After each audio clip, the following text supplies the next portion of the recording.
Indonesia, big non-aligned player, seriously thinking about buying Chinese fighter jets. The J-10. Yeah, the J-10. And it's not happening in a vacuum. This is alongside deals they already have for French Rafales. And they're still talking about US F-15s. Why does Indonesia even need new jets right now? Well, it really comes down to a fundamental need to modernize. Their Air Force fleet is aging. Okay. The sources mentioned specifically, the old Northrop F-5 Tigers, they're retired. And their Hawk 209 trainer jets, they're getting pretty old too. So they just need newer aircraft to keep up, maintain capability. Precisely. For operational readiness, defending their territory, it's a core driver. Okay, clear need. And one big potential solution highlighted in the sources comes from China. The J-10 offer. Tell us about that aircraft. Right, so the sources say Indonesia is actively considering the J-10, probably the J-10C model. And what is that capability-wise? It's described as a 4.5 generation multi-role fighter. So highly capable, modern, just below the top-tier stealth fighters. Okay. It's got advanced avionics, pretty fast top speed around Mach 1.8, and a decent combat radius, maybe 1,200 miles or so, the sources suggest. Sounds capable, but the sources seem to really stress one major point of appeal for the J-10, and it's not just the tech specs. You hit it. It's the cost. That comes up again and again. How much are we talking? The estimate in these reports is around $40 million per jet. Now compare that. The French Rafale, one source puts it near $193 million per plane. Wow, quite a difference. And the potential US F-15EX deal, the total package was estimated up to $13.9 billion for just 24 jets. So yeah, the J-10 is presented as a much, much less expensive option per unit. And it's not just fighters China's offering, according to the report? That's right. The Deputy Defense Minister, Donny Ermawan Tofanto, confirmed discussions included other things, ships, various weapons, frigates too, a whole range of gear. So where does this J-10 deal actually stand? Is it close? They're actively looking at it. The minister confirmed talks are happening. They're weighing things like compatibility with their current systems, after-sales support from China, the final price tag, Makes sense. And interestingly, the sources mentioned the Indonesian Air Force has apparently given a preliminary thumbs up for potentially getting up to 42 J-10s. 42? That's a lot of jets. Any hints in the sources about how they'd get them or when? Yes, this is a really key detail. There's a suggestion these might actually be second-hand aircraft. Oh, from China's own Air Force. Exactly, directly from the PLAA inventory. If that happens, delivery could be much faster than waiting for new builds. Right, shorter lead times. Yeah. And the reports also say Indonesian pilots are expected to head to China for training on the J-10s. Okay. And is there a specific event horizon mentioned? When might we hear more? Well, the upcoming Indo Defense Expo and Forum, that's scheduled for June 11th to 14th, 2025. The sources really flagged this as a place where this J-10 plan or other big defense decisions might get confirmed or announced. Okay, now this is where the story gets, well, really tangled, because the J-10, even with that price point, isn't the only game in town. The sources make it super clear we have to look at Indonesia's complicated buying history and all the other deals they're juggling right now. Yeah, this context is absolutely crucial. Their past modernization attempts haven't exactly been straightforward. Remember the Russian Su-35 deal? That was on the cards for years, wasn't it? Started way back in 2015, but it got canceled in 2021. Mostly because of the risk of U.S. sanctions under CATAD, the law targeting Russia. Right. And there was another one that fell through. Yeah, they planned to get some Mirage 2005s from Qatar as an interim measure. That got dropped too. Plus, they've been involved in South Korea's KF-X fighter project and shown interest in Turkey's KN fighter as well. So a lot of paths explored, some leading nowhere. And while they're looking hard at the Chinese J-10, they have these major Western deals already in progress. Precisely. The sources spell it out. Back in 2022, they signed that big $8.1 billion deal for 42 French Rafales. Another Canard Delta fighter like the J-10. Exactly. Similar design philosophy in some ways. By August 2023, they'd officially ordered the first 24. And the reports say the first 6 should arrive in early 2026. And potentially more Rafales down the line. Could be. There was a preliminary defense pact and a letter of intent signed with France just recently in May 2025 that might open the door for more orders. Okay, France is solidifying its position. What about the American F-15EX? Still on the table, technically. They're considering 24 of them designated F-15IDN for Indonesia. They signed a memorandum with Boeing back in 2023. But as we mentioned, that potential price tag is really high, up to $13.9 billion. And the sources note limited progress on actually finalizing that deal.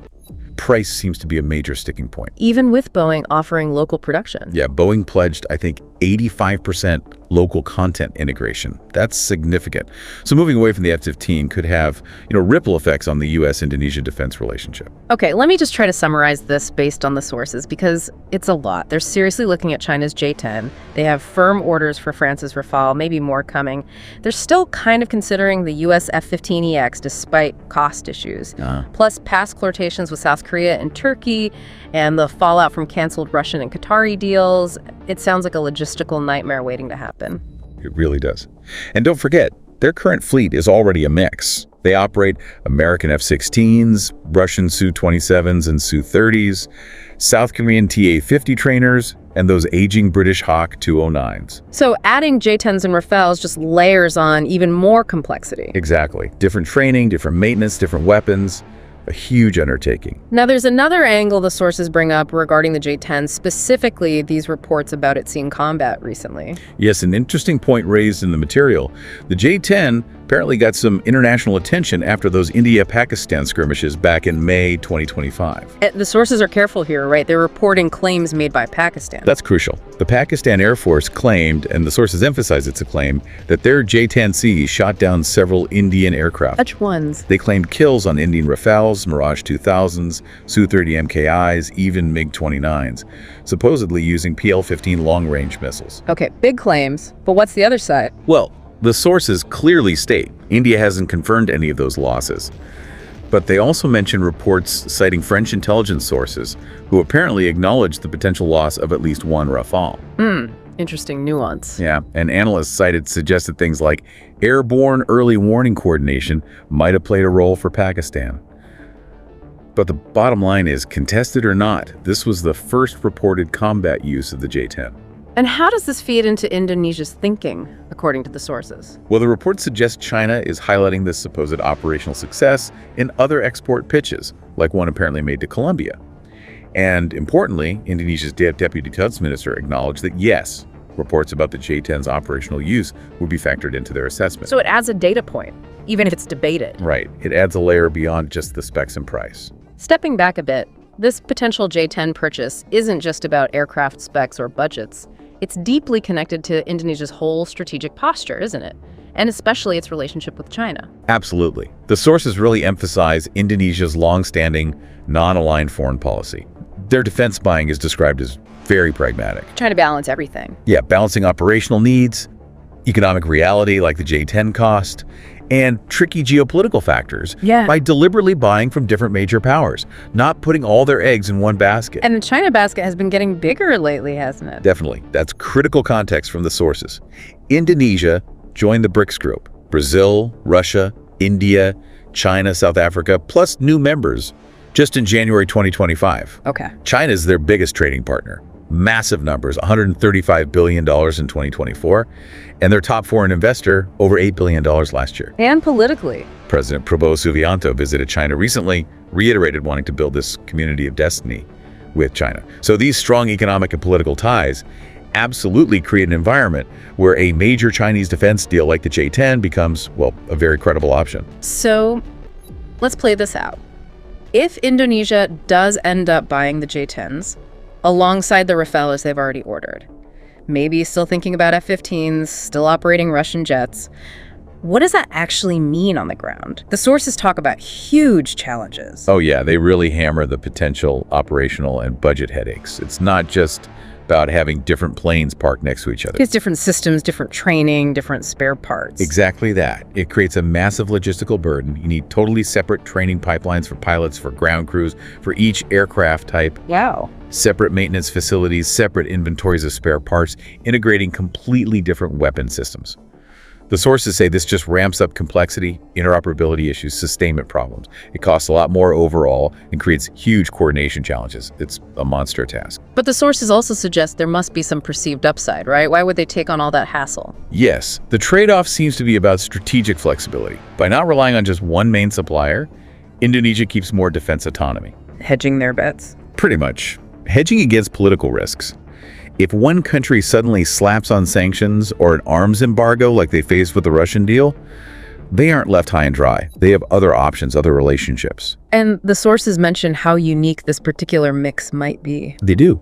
They point out if this J-10 deal goes through as proposed 42 jets, Indonesia would likely be the only country flying both the Rafale and the J-10 side by side. That's interesting. Yeah, with the 24 Rafales ordered, that's potentially 66 advanced Canard Delta fighters from 2 completely different global power blocks. That's a pretty unique strategic posture. And just quickly, the sources indicate this multi-source approach isn't just about fighters, right? Correct. The reports mention other deals, particularly with France. Things like 13 long-range surveillance radars from Thales, the big French defense tech company, and maybe even 2 Scorpion submarines, built domestically in partnership with France's naval group and Indonesia's own PTPL shipyard. So it reinforces this picture of Indonesia deliberately spreading its defense purchases across different suppliers and different types of equipment. Okay, so bringing it all together, that upcoming Indo-Defense Expo really sounds like D-Day for some of these decisions. It certainly sounds like it could be. The sources are pointing to June 11th to 14th as a key time frame.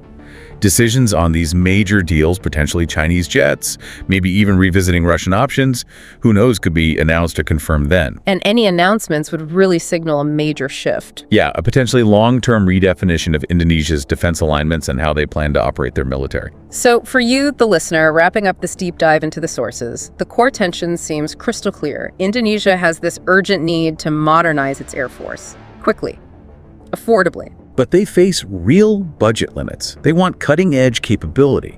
And they're trying this incredibly complex balancing act, managing relationships, maintaining autonomy by buying from everyone, potentially China, France, the US, while keeping older Russian gear. And this strategy, as laid out in these sources, it's a double-edged sword. Potential benefits, sure flexibility, autonomy. But huge potential downsides too. Logistics, integration costs, the sheer difficulty of making it all work effectively as a coherent fighting force. So this isn't just about shiny new planes. It's a fascinating real-world example of how a key, non-aligned nation tries to navigate its security needs and its place in the world today. Exactly. And it leaves us with a really interesting final thought drawn from these sources for you to consider. How is this incredibly intricate strategy operating advanced gear from global rivals like China, France, maybe the US, plus legacy Russian systems actually going to play out over the next decade? What does managing all that diversity tell us about Indonesia's core priorities?